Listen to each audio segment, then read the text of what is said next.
Okay, welcome to the dead microphone. Yeah, turn it on. Thank you. I've actually got some on the AV booth, which is kind of a nice, pleasant change. My name is G-Mark Hardy. I'm here to tell you about Tales from the Crypto. Woo. By the way, I brought all kinds of really cool swag here, so if you like anything from 4 beat, if I ask you a question, give me a reasonably intelligent answer, come on up, grab something. I got playing cards. I got the regular playing cards, the unclass. And I got the red ones, they're classified. You're only allowed to look at one at a time. Beer glasses, shot glasses, all kinds of other good stuff. So, without further ado, let's begin. Now, I can tell you all about stories you can look up in the library, or I can tell you how to win crypto contests. Want to learn how to make money and win contests and impress people and, like, get the badge that says Ninja Party Unlocked? Things like that? Okay, so, want to buy a beer tonight? I'll tell you stories about World War II crypto, American ciphers, Japanese ciphers, German ciphers. Find a lot of times that cryptography has been present throughout history. It's usually been the determinant about who wins wars. This is not miscellaneous sideline stuff. This is key. This is important. And we look at the early days of crypto to one point that we figured out how to do asymmetric cryptography. And now what do we have? We've got online commerce with all the great security of SSL. But wait, let's go a little bit down to basics first. Because what I want to show you is kind of the basic moves in which you'll need to learn cryptography. All the crypto contests that I've got and everything you might see out there, for the most part, don't involve using software to go ahead and brute force gigantic numbers. Okay, that's fine and that's great, but that's fun for the computer. What's fun for you? Figuring out all the different components, what makes cryptography work. So I'm going to talk to you about transposition ciphers, where you kind of move things around. Substitution ciphers, where you change one thing for another. And product and exponentiation ciphers, which is in the 102 talk, which we are not doing today. But remember, there is always beer. So, on a transposition cipher, what are we talking about? If I've got, let's say, a message attack at dawn, and I want to disguise this thing in a not so terribly difficult code, but I want to make it in such a way that it is relatively difficult for somebody who's intoxicated to figure out, I will go ahead and map that thing across, let's say, 4 different columns. I could do 3, I could do 5, I could pick whatever number that makes me happy. And then what do you think the key would be if I'm going to go ahead and put things into 4 different columns and scramble them? Number 4? No. 4-digit number? What's specific about that 4-digit number? The order they're in. Come on up, grab something. So your key in this case would be 1, 2, 3, 4, which is a pretty bad key, but nonetheless, it works. You can get attack at dawn because you grab the first column, then this one. Anybody ever see the shirts that Bill Breen used to do with not the Fed? N-O-T-T-H-E-F-E-D going down this way? Oh no, yeah, some light bulbs are coming. Oh, that's what they mean. Okay, so all we've done is just transpose things. So transposition cipher means what you're going to do is just simply reorder them. And to bring it back out, you can take with a different key. And the point is, what is preserved in a transposition cipher? The plain text is preserved, and also what is preserved? The letter frequency. Okay, I need a frequent and a plain text up here. I don't want to throw a deck of cards, someone's going to get hurt. I will throw them one at a time. But come on up and grab some. Hey, honor system, only one piece. So, substitution cipher, probably one of the earliest ciphers that was out there, is known as the Caesar cipher. Why? Who do you think first used it? Caesar. All right, that's not worth anything. But it turned out that back then in the days of the ancient Romans, that being able to come up with a thing that was written was pretty good cryptography. Why? Because 99% of the known world was illiterate. So if you write it down, you win. Yeah, and it's in Latin, too. Non carborundum illegitimi est, right? Don't let the bastards grind you down. So, that's what I got to show for 3 years of Latin. So anyway, what Caesar cipher did is he said, let's take it and shift it over by a period of 3 letters. And so now what we do is we'll say A goes to D, B goes to E, C goes to F, and it rotates around the end, so Z doesn't go off into the universe. It does come back in A, B, and C. So that is starting to give you an idea of the whole key concept of a lot of cryptography, which is modular arithmetic. So what module are we looking at right here? 26. Mod 26. So you can count either from 1 to 26, or if you're C programmer, it's 0 to 25. But there's never a 27th letter. And so no matter how big that number gets, if you wrap around the end, you just knock off 26s till you get back down within the range. And so now if we take attack at dawn, and we put it in just a straightforward Caesar cipher, We get which you might also hear tonight at some of the parties. But there's nothing magic about that particular Caesar cipher. In fact, this is probably the simplest case of a substitution cipher. Because what we're doing here is, how many possible Caesar ciphers are there? Who said 25? Come on up, get something. Because 26 is a singularity, it collapses back on itself, right? When your key is 0, A maps to A, B maps to C, C, and then you better hope that you're back in ancient Rome again, where most people are illiterate. Well, if you try to go ahead and do other substitution ciphers, you can come up with lots of different ways to do things. Because a Vigenère cipher says, well, hey, we kind of like this idea of a Caesar cipher, but just having one single key doesn't help a whole lot, because you've got 25 attempts to try it. And oh, by the way, it also, as I said, someone said it preserves not only the plain text, but it preserves the frequency information. In the English language, what's the most frequent letter ever used? E, followed by T, A, O, N, I, R, S, H, all the way down to Q, X, and Z. And you can go back and read some books that have talked about cryptography, and you can look at frequency charts, but by and large, that tends to be what you see. By the way, what's the most common character in printed text? Space. The space key, yes. That wasn't a crypto question, that was just a general knowledge, so no goodies for you, but hang in there, you'll get something. So anyway, a Vigenère cipher says, let's go ahead and pick multiple keys. And then we will encrypt every third or every fourth or every fifth letter with the same Caesar cipher. So you can see that key of A would take A to B, because A plus A is B. Think modular arithmetic. A plus P is Q. A plus Y is Z. And then, of course, you get a B plus Y, it wraps around to A again, and you can start to see that this thing fits into a nice 26 by 26 grid. And so here, if we use those things like PARTY, attack at dawn tomorrow, we break it up into groups of 5. And this is something that you often saw back in World War II, because the old Hagelin machines, the decoders, would break code up into 5 character groups. Because how was this usually transmitted? By Morse code. Da da da da da da. So what you're going to do is you're going to be sending that, and you're going to send it in groups long enough time to get the guy write down the answer and write down what he's getting. So now we'll take attack at dawn, and we're going to encrypt it with a recurring key. Party, party, party, party, party. What does that sound? That sounds like a good idea, right? So A plus P is what? No, it's not the Alexis Park. It is Q. And T plus A? U. Yeah, okay. And then we go right down the line. We find out that we can add these things right up there. And you get Kulababelix Molilesjiv. And then that is a more robust form of encryption. Now, note what's happened here. We don't have the original plain text anymore. Do we have the same frequency distribution of the letters as we started in the beginning? Anywhere is of the same frequency distribution as in the beginning. Pardon? Every fifth letter. Come on up here.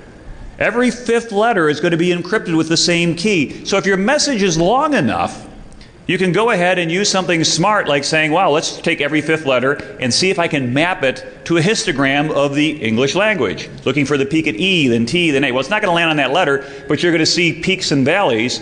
And the more information content that's in your message, the more likely it is that they used a really bad encryption scheme. Because then you say, hey, the most frequently one is E, and then the least frequently one would be Z, and go from there. Usually you don't care about the low ones, because you might not even have a Q, X, or Z in your message. So by going ahead and using the most common ones, you can start to make guesses. Now you see the cryptogram that's in the daily newspaper in a lot of cities today, right? How many possible keys are that? It's a simple substitution cipher. Well, A can map to how many other letters? 25. So B can map to any of the remaining 24, 23, 22. So 25 factorial combinations, which is a number that I think is actually bigger than our federal deficit this week. But you know, yet trying to brute force billions and billions of keys is not the way most people solve that puzzle over a coffee in the morning. How do you do it? You eliminate a lot of those possibilities by looking at the histogram, by looking at the recurring patterns. And so for people who tell you, or vendors that tell you, our cryptography is better because we have a bigger key space than they do, the answer is, so what? Your key space might stink because your algorithm is no good, and so you can, with a pen and a pencil and a cup of coffee, crack something from trillions and zillions of keys. That's not where the security lies. The security lies in the actual cryptography itself. And the fact that you've got a large key space just means that somebody can't kind of look at it and go, oh yeah, I bet this is this, this is this, this is this, etc.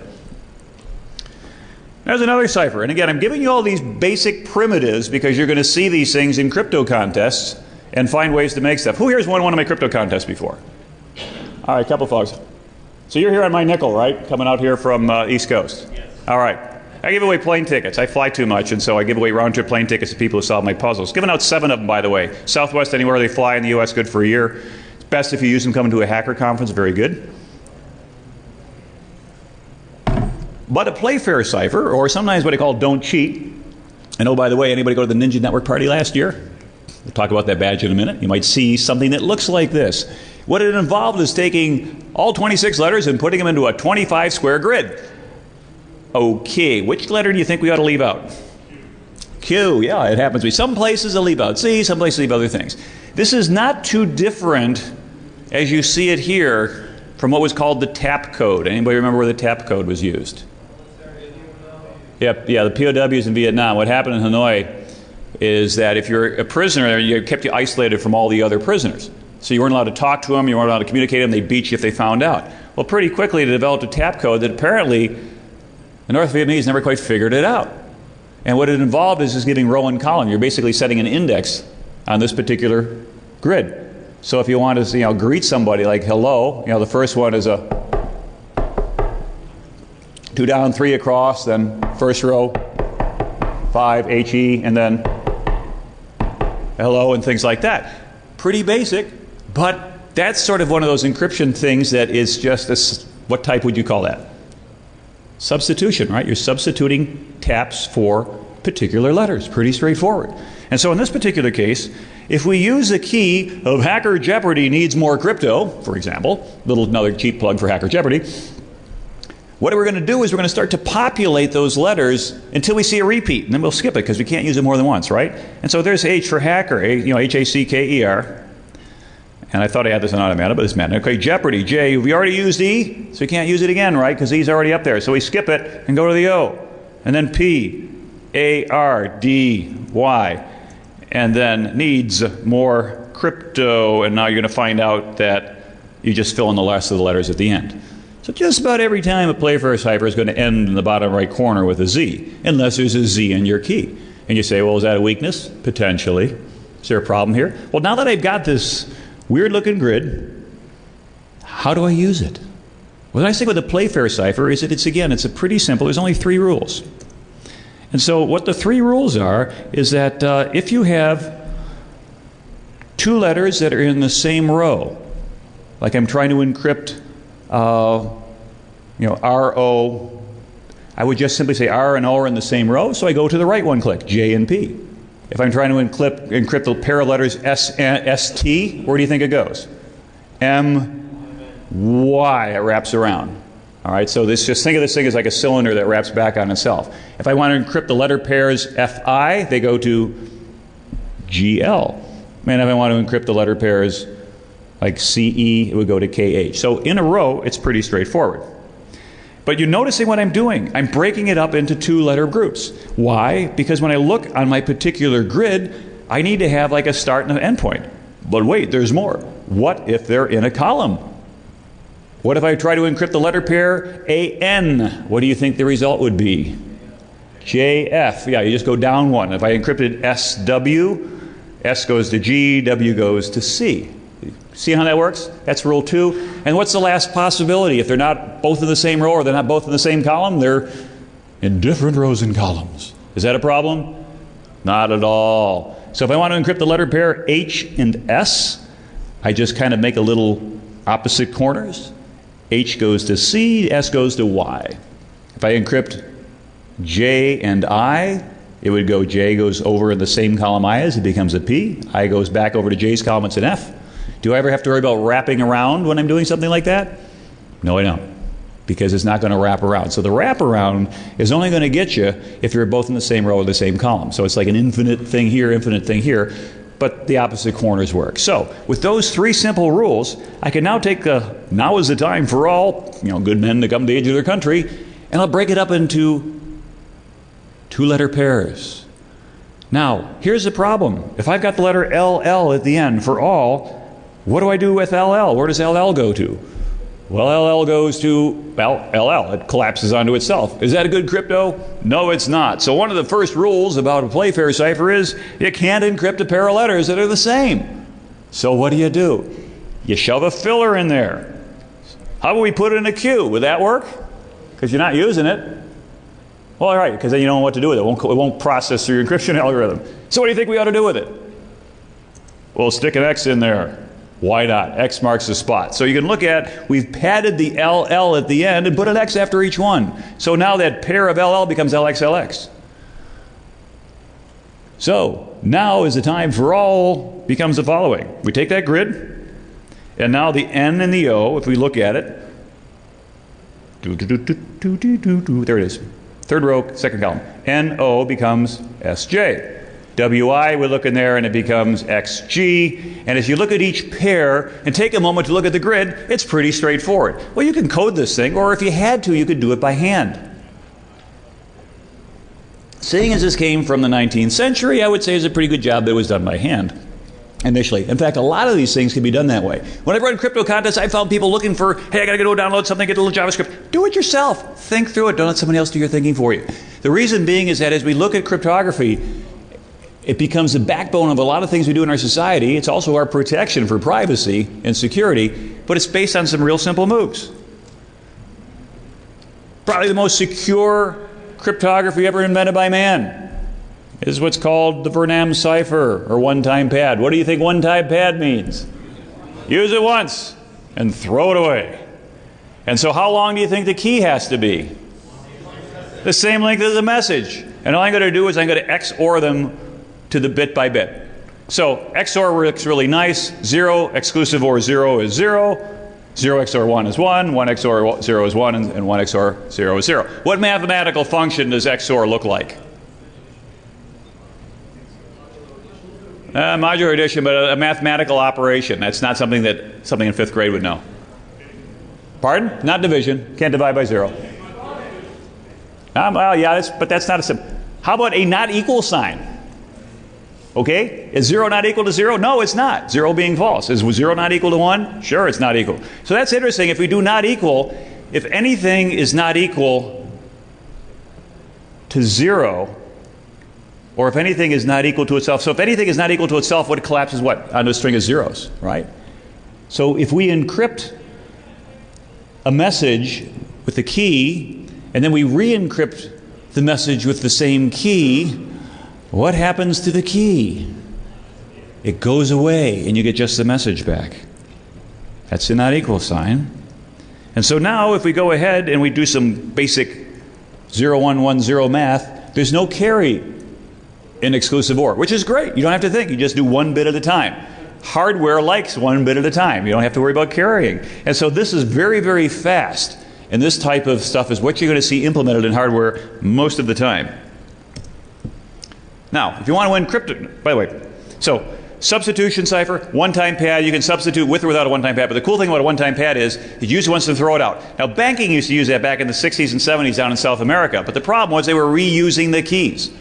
Now, the problem was, they said, if you reuse the key, what happens? Something plus itself adds to all zeros. And if I exclusive OR 0 to 0, I get 0. And if I put the 0 to a 1, I get 1. So exclusive ORing 0 to a message gives me the message. And so now what was happening is you'd intercept one encrypted message, you'd intercept another encrypted message, you'd XOR them together, and now you have one message encrypting the other message. But guess what? Those keys have patterns. The letter E encrypting E is the most common thing you're going to see, and you're going to see spikes and values, and now you can break that apart. And once you crack that, you've reverse engineered it, then you pull out the key, and now you can break every banking message, and you can empty the bank. That's why you can't use keys over like that. So let's think, if you want to win crypto contests, how do you do it? Helps to think like the person that developed them. Anybody's doing Lost Challenge this year? Yeah, everybody, yeah, a couple guys back there. It's like, well, why aren't you out there hacking with the hardware? Did you figure out what is on the badge yet that has to do with Lost? Yeah, okay. So you want to try to think of that guy. If you listen to his talk at 101 yesterday, he's got some really weird ideas. But it gets you thinking outside the box. Anybody go to the Ninja Network party last year? We had this really cool badge. And if you played around with it, it raided around and finally said Ninja Party. And if you went ahead and played with it, it was a game of Simon. And when you got all the way to the end, it said, don't cheat. I Playfair cipher.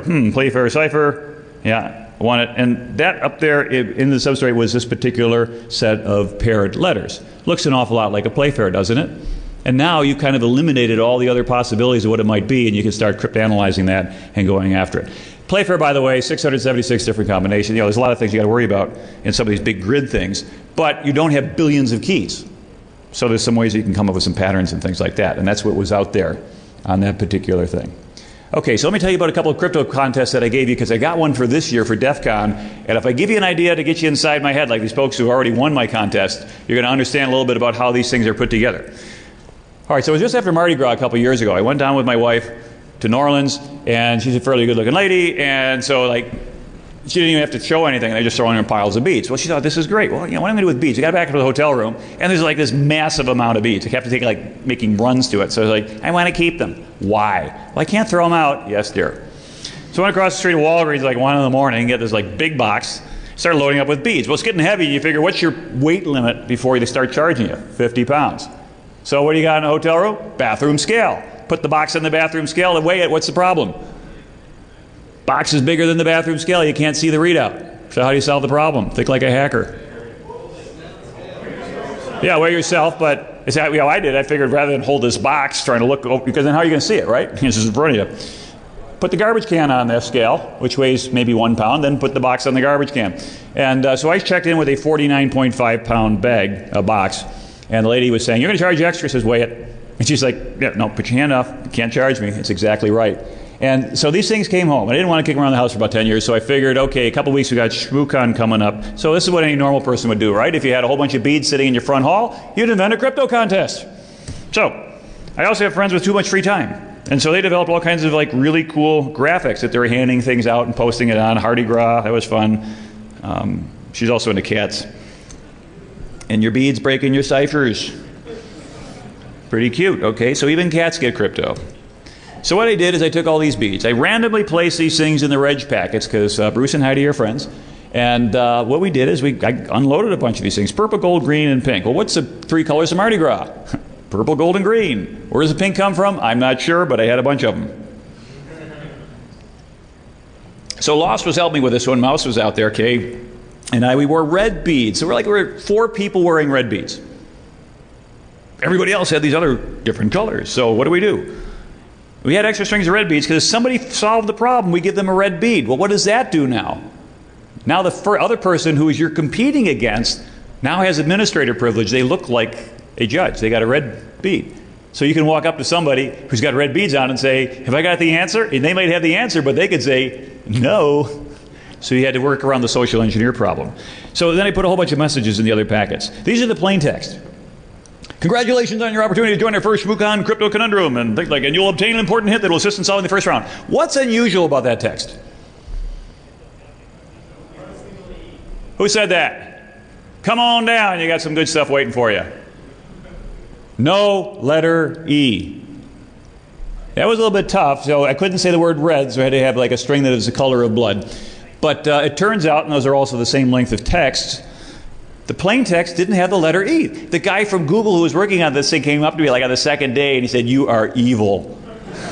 Because he had tried everything he could think of and he couldn't come up with it. Why? Because you're looking for where E maps to and it wouldn't map to anything. Because what I did is I took these things, which is, by the way, it's called lipogram. There is a book out there called Gadsby, which I think Lost used a couple years ago as one of the keys. It was a lookup as part of his puzzle. And you had to go find that book.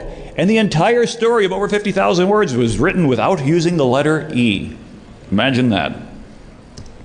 So the padded plain text, we go ahead and notice what I've stuck in the middle, that letter Z again. You might see that again. In the military, when the instructor said something would be on the final exam, they would kick the podium, so you'd be aware of it. That's also what you found out sometimes in the military back in World War II. If you wanted breaks between words, you put Z's in there because there weren't too many Z's out there. And if you had go to the zoo and you had ZZ, you'd figure it out. So I used 5 Caesar ciphers. 7, 13, 1, 18, 11. What does that sequence spell out, by the way, in terms of index from the alphabet? G-Bark. Yeah, you already got stuff. You want some NSA swag, though? Oh, you got plenty. Okay. Yeah, he works there. He's a fad. So what I did is just encrypt each one of them to this type of ciphertext. Pretty straightforward. Each one, as you notice, has its own commonality. So if my GMA, so the third one, you're going to see a lot of repeating letters, but look at the stuff that you find there. And in fact, if you look at the last letter of each ciphertext, because that was the letter Z, remember I had to pad Z's at the end to make them all the right length? That's a weakness in my system, because look at the last character in each row. G-M-A-R-K. Now these are actually separate, so I forced people to actually socialize. You had to talk to at least 4 other people to go ahead and come up with these, because I wouldn't give them all to one person. And they also had clues like this. It said shmoo, shmoo, shmoo, shmoo, shmoo. Actually, wait a minute. Yeah, I guess I did put them all in the same thing. I got a drink. So, 6 variants, talked about the equate. And the few terms figured out. And by the way, I put little like sayings down there, like it's, if you do not shmoo, it's too bad for you. And then, the greatest good you do for another is not to just share your riches, but to reveal to him his own. They had nothing to do with the contest. It's amazing the way that people are just obsessing and running down rabbit holes, with a concession to the bunnies here, bunny hole, for stuff like that. So, you got that? You got this thing. Again, for my friend who has more time to do than she knows what she's talking about. Anybody can read that? Can you try the first line? Come on, I only got 50 minutes. Red E, 4 more. A short visit to see. In this case was a hacker looks past 50. That was my talk that year. And it is a what? Well, no, not quite. That's the word operation, missing the letters P-A-I-N-N. It's a painless operation. So that's the way Lost thinks. I don't think this way, but my friend did this. So ready for that? And there you go. And so if you came to my talk, a hacker looks past 50, you got new clues. Because that got you from the first stage, second stage, and here we go. And I handed out cards, admit one, must be present to win. So I used to do random drawings, and we pick stuff like this. Here I'm just looking for smart people, which is better. And it had at the bottom of each one some little text field down there. Now these cards are original. They're from my mom's attic. I had them from an old job deck from the 1970s. Mom never throws anything out. She's lived in the same home for over 50 years. Thank goodness for that. If you want old stuff, tough for you when she passes away, because we got to go through all that attic. But meanwhile, it's great for getting old 50-column cards. So that was that. And if you look at all these things at the bottom, you'll see all these letters down there, P, S, Q, C, F, Y. Well, we did a place fair. And the Playfair cipher was the key. A hacker looks past 50. Why not? That's the name of the talk. So, again, we populate the squares using the things that we talked about before. And there we go. And that then becomes the encryption scheme. We take these messages, and these are the 4 messages that I put out there. Go ahead and email mardi-gras@shmoocon.info. Who owns shmoocon.info? Me. Why? It was 99 cents at GoDaddy. Bruce didn't grab it, he didn't care about the .info, so why not? I think defcon.info is probably long gone, but you can think of these things early enough. It's first come, first served. Quick side story. Back in 1995, when I was first poking around the internet domain list, 2-letter domains, AA.com, AB.com. How many possible 2-character domains are there? Well, 676 are their letters. I got to throw in the numbers, but who wants like 0x unless there's something after it? Well, it turned out that what percentage of those domain names were not in use? About 88% of them. It turned out that there were only about 80 of those domains were registered. And it could have had any of them.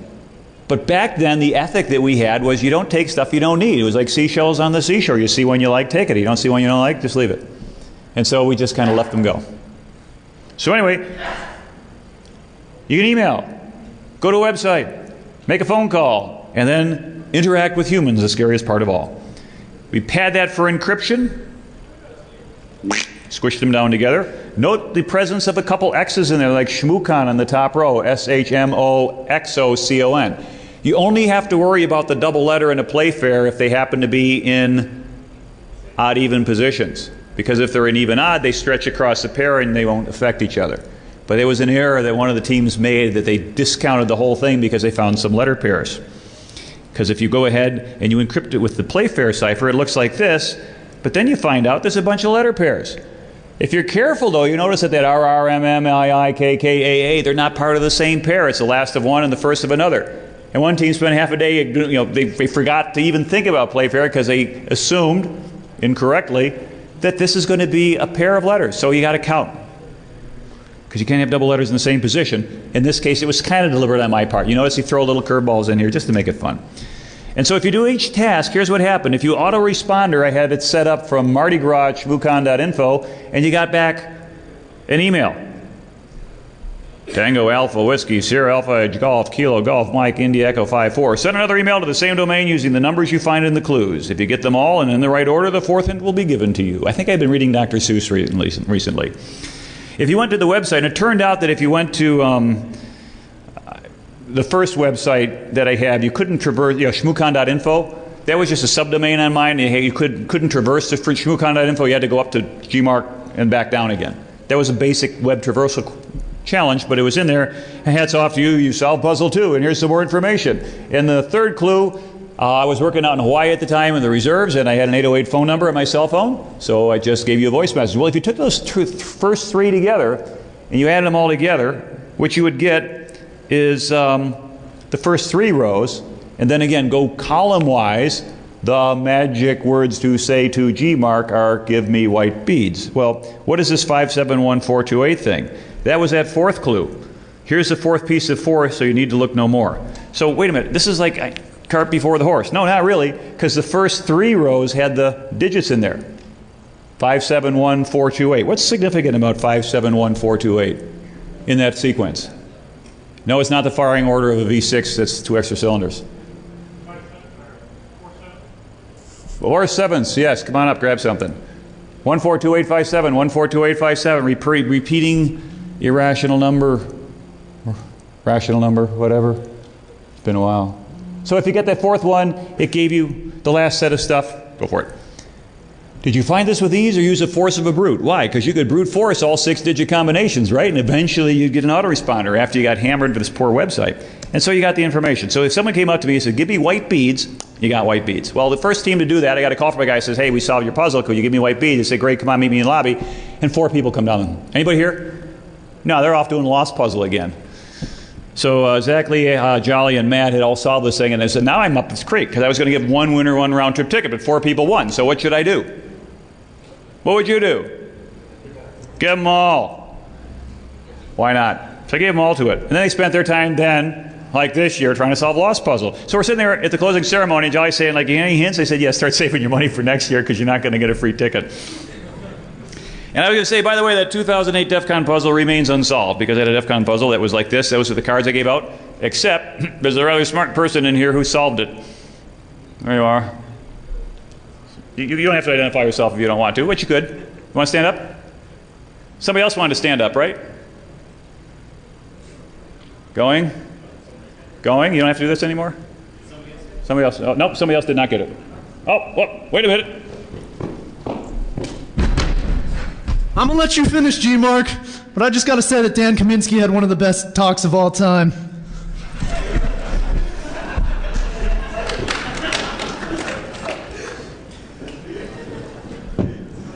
What can I say?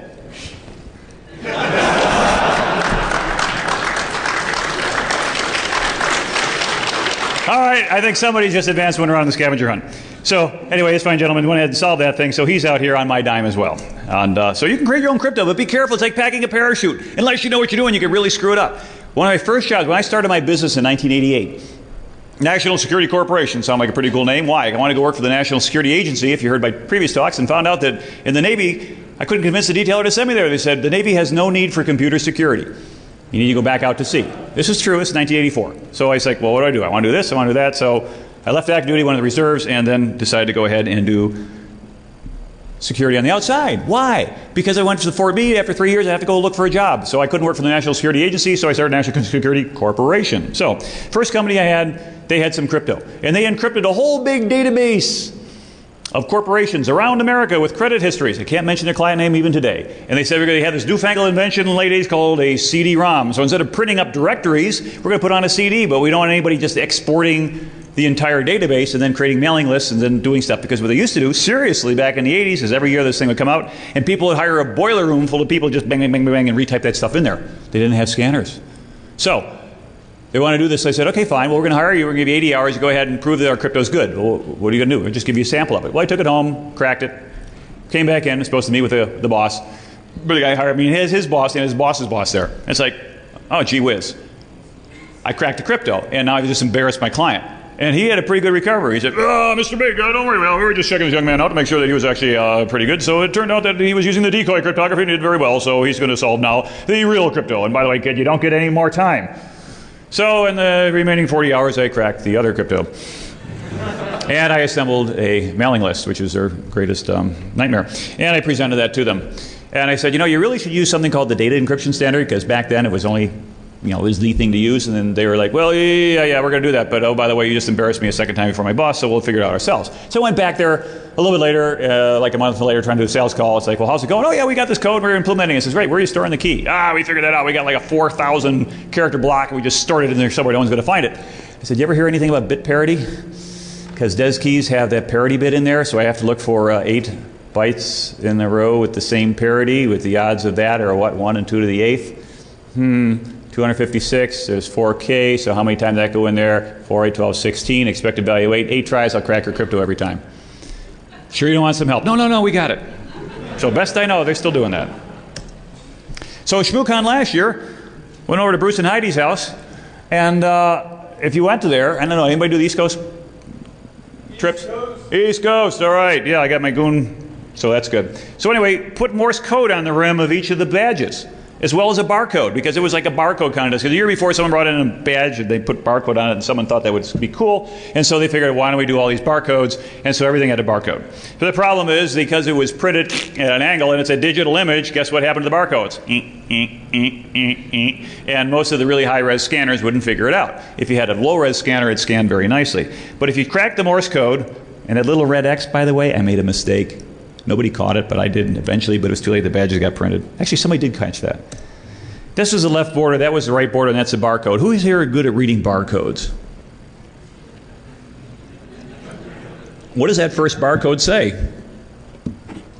Anybody look at the program and look at the CD? And well, what it does, I'll spare you the work, is this is what it wrote into.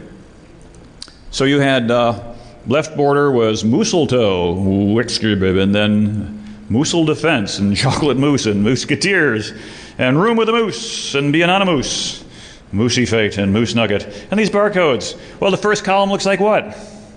Well, 1 through 8 helps you get them in order, just in case you can't. How many possible orders are there of 8 different badges if you didn't have that?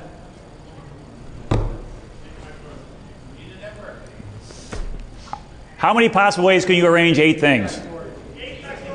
Not 8 factorial. 60. How about 2 to the 8th?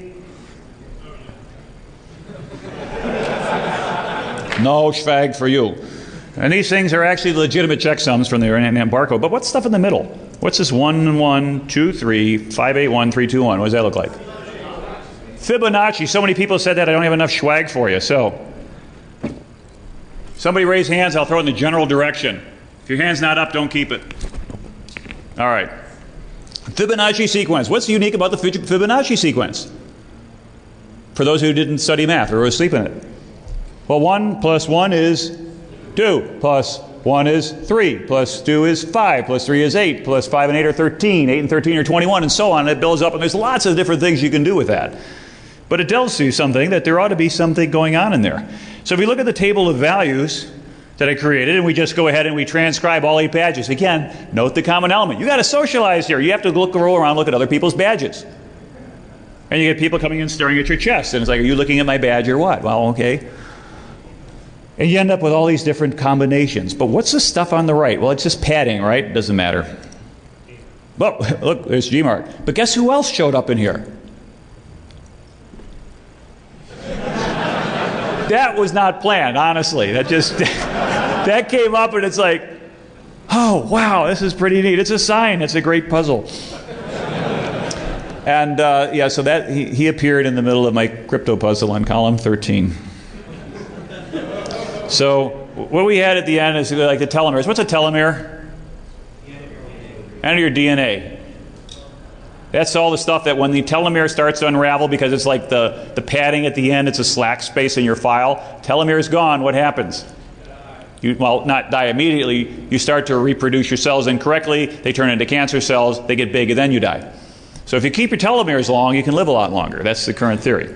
So looking left to right on these telomeres, there's some stuff in there. I've had Bruce and Heidi, and I put an X and O in there, but I spelled Heidi's name wrong. I didn't have to, but I did. It was stupid.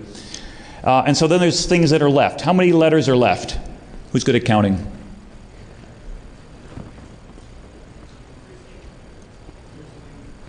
16 letters are left. And how could that be significant? I don't know. Let's go back here. How many columns have I got? 16 columns. What am I going to do with those Fibonacci numbers? Maybe they're offsets. Think of a shift register. It's the first 8 terms. There are 8 badges. There are 8 indices. What to do with them? Again, a lot of commonality. When you see the same number show up over and over again, it's usually not a coincidence. The only coincidence that ever came in here was the appearance of Jesus in my puzzle. So what we do is we take these things and let's start shifting them. The first row, we'll leave 1, 1, 2, 3, 5, 8, 13, and 21. And if we have that as a starting position up top and then modulo 16, so 21 becomes what, mod 16? Yep, comes 5. We shift these things over a little bit, and this guy wraps all the way around, and you get this. And now, if we take out the G mark and the Bruce and Heidi, you see 1 extra letter per column. Why would you think they just happen to distribute perfectly into 1 each per column? Because they probably needed something to get there, right? Each column gets a spare letter, so what do you think I might do with a column? Come on, this is some goodies up here. Anyone? Bueller? Bueller? Anyone? There's a pattern, but it's padded. I already padded it, so what do I do with it now that it's padded? Come on, you guys got to want to win crypto puzzles. You got to think like a cryptographer. They're already aligned. We already realigned them. We padded it, and we're ready to go ahead and solve it. Okay. Give me $20. That's a negative puzzle. Steganography. No, it's not steganography. We go ahead and we turn them into numbers so we can then do what to the numbers? Add them together. Who said that? All right, come on up and help yourself to some really cool NSA swag. Because letters don't add very well in your head, but numbers add pretty nicely. And so if we add by column, what do you think we get? Well, we get big numbers. Like these. Had problems making decisions? Well, yes and no. Okay, so we add up all these columns. We get 16 different columns. We get all these answers. Well, what do we do with this sum? They're too big. What's the 113th letter of the alphabet? We don't have one. So what do you think we do with them? Mod 26. Mod 26 them. And now we go ahead and get these numbers. All right, what do we do with those numbers? Turn them back into letters. Wow, we're doing great. Okay, this is like a really tough code. So, take all those numbers, turn them into letters, and this became the final pig Latin puzzle. The person who came up with the solution, they won a round-trip ticket to come out here. By the way, the very lame Shmoocon badge puzzle, which was weird because it involved like a PDP-8 paper tape punch, and you had to assemble it, and you ran the program on a PDP-8 simulator. You had to take the output, run it through like some Enigma simulator, and then you got some answer, and they gave you a 8 gig memory stick. It's like, dude, do my puzzles, they pay better. Who kind of sick mind? This was at Bruce and Heidi's paper, squared paper here. Actually, they didn't have any. I asked him if they had any graph paper. He went out and he downloaded graph paper off the internet. And that's what we get. So that's coming up with the puzzle. There's the original notes. It's not too tough, but you want to make it interesting. You want to put enough phases and stages in there and things like that. So anyway, the same sick mind that came up with that came up with this one. Today's puzzle for today, tomorrow, and Sunday to see if you can win it. It's a DEF CON level challenge, but it's a good one, it's an easy one, and you know as you make progress because all of a sudden, like a tumbler, it click, it unlocks. It's not like you have to get all the pins before all of a sudden you figure it out. Like my ninja badge. But you'll get there from here. And so here's the first important hint. Look for gold on the DCCD. I think everybody knows what I'm talking about, right? What's a DCCD? Anyone? All right, good. So you're not asleep. I got mine on here somewhere. So go look for gold on it. That'll get you going.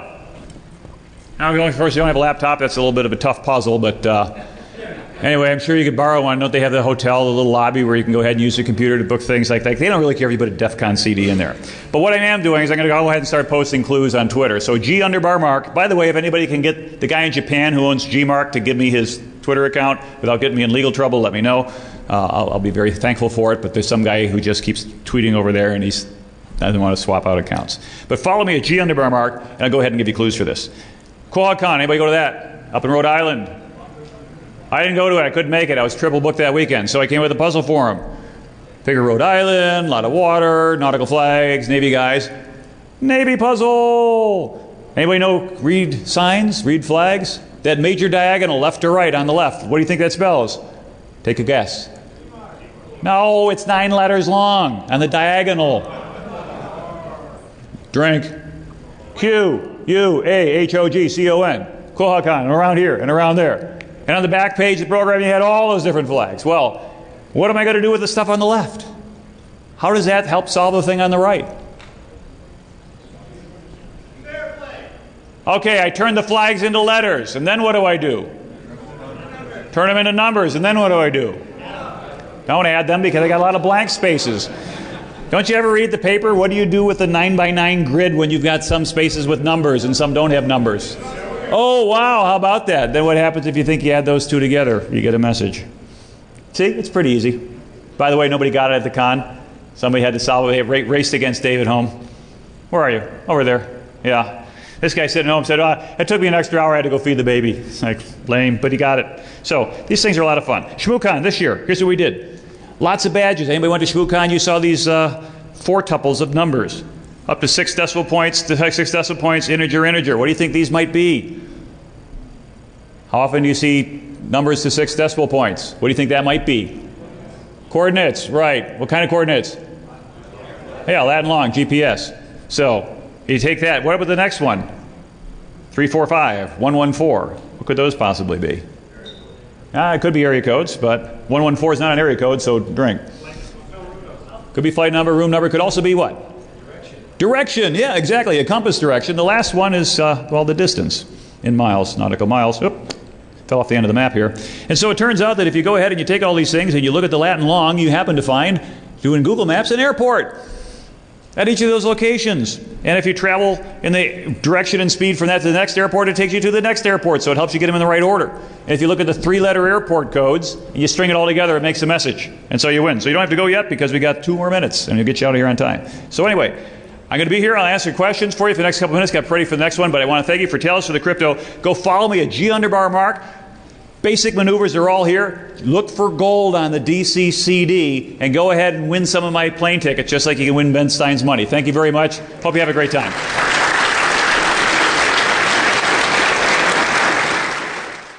Latin, too. Non carborundum illegitimi est, right? Don't let the bastards grind you down. So, that's what I got to show for 3 years of Latin.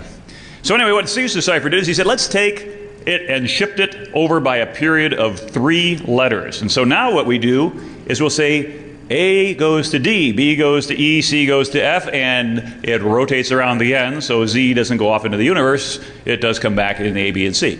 So that is starting to give you an idea of the whole key concept of a lot of cryptography, which is modular arithmetic. So what module are we looking at right here?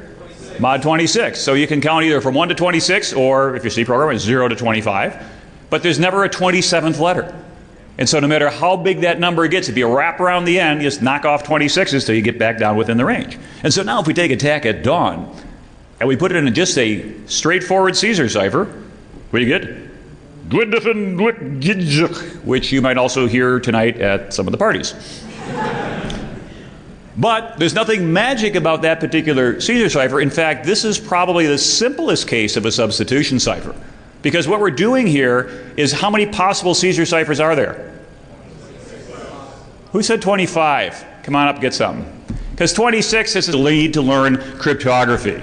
All the crypto contests that I've got and everything you might see out there, for the most part, don't involve using software to go ahead and brute force gigantic numbers. Okay, that's fine and that's great, but that's fun for the computer. What's fun for you? Figuring out all the different components, what makes cryptography work. So I'm going to talk to you about transposition ciphers, where you kind of move things around, substitution ciphers, where you change one thing for another, and product and exponentiation ciphers, which is in the 102 talk, which we are not doing today. But remember, there is always beer. So, on a transposition cipher, what are we talking about? If I've got, let's say, a message attack at dawn, and I want to disguise this thing in a not so terribly difficult code, but I want to make it in such a way that it is relatively difficult for somebody who's intoxicated to figure out, I will go ahead and map that thing across, let's say, 4 different columns. I could do 3, I could do 5, I could pick whatever number that makes me happy. And then what do you think the key would be if I'm going to go ahead and put things into 4 different columns and scramble them?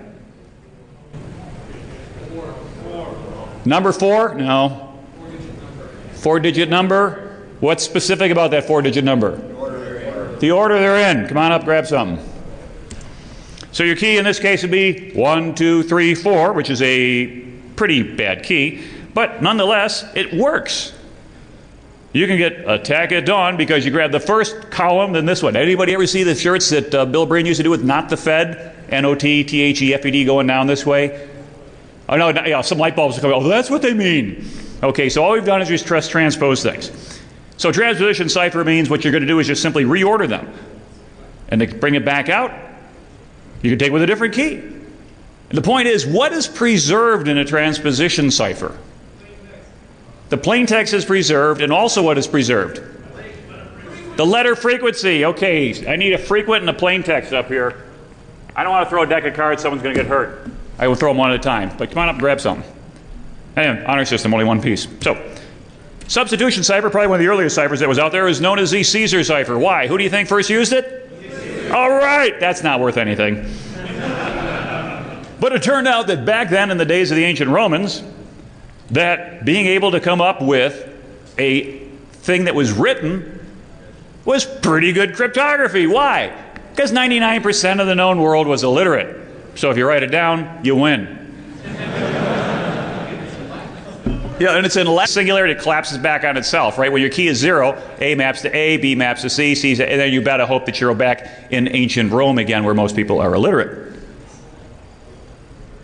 Well, if you try to go ahead and do other substitution ciphers, you can come up with lots of different ways to do things. Because a Vigenère cipher says, well, hey, we kind of like this idea of a Caesar cipher, but just having one single key doesn't help a whole lot because you've got 25 attempts to try it. And oh, by the way, it also, as I said, someone said it preserves not only the plain text, but it preserves the frequency information. In the English language, what's the most frequent letter ever used? E, followed by T, A, O, N, I, R, S, H, all the way down to Q, X, and Z. And you can go back and read some books that have talked about cryptography, and you can look at frequency charts, but by and large, that tends to be what you see. By the way, what's the most common character in printed text? Space. The space key, yes. That wasn't a crypto question, that was just a general knowledge, so no goodies for you, but hang in there, you'll get something. So anyway, Vigenère cipher says, let's go ahead and pick multiple keys. And then we will encrypt every third or every fourth or every fifth letter with the same Caesar cipher. So you can see that key of A would take A to B, because A plus A is B. Think modular arithmetic, A plus P. Okay, welcome to the dead microphone. Yeah, turn it on. Thank you. I've actually got some on the AV booth, which is kind of a nice, pleasant change. My name is G-Mark Hardy. I'm here to tell you about Tales from the Crypto. Woo. By the way, I brought all kinds of really cool swag here, so if you like anything from 4 beat, if I ask you a question, give me a reasonably intelligent answer, come on up, grab something. I got playing cards. I got the regular playing cards, the unclass. And I got the red ones, they're classified. You're only allowed to look at one at a time. Beer glasses, shot glasses, all kinds of other good stuff. So, without further ado, let's begin. Now, I can tell you all about stories you can look up in the library, or I can tell you how to win crypto contests. Want to learn how to make money and win contests and impress people and, like, get the badge that says Ninja Party Unlocked? Things like that? Okay, so, want to buy a beer tonight? I'll tell you stories about World War II crypto, American ciphers, Japanese ciphers, German ciphers. You find a lot of times that cryptography has been present throughout history. It's usually been the determinant about who wins wars. This is not miscellaneous sideline stuff. This is key, this is important. And we look at the early days of crypto to the point that we figured out how to do asymmetric cryptography, and now what do we have? We've got online commerce with all the great security of SSL. But wait, let's go a little bit down to basics first. Because what I want to show you is kind of the basic moves in which you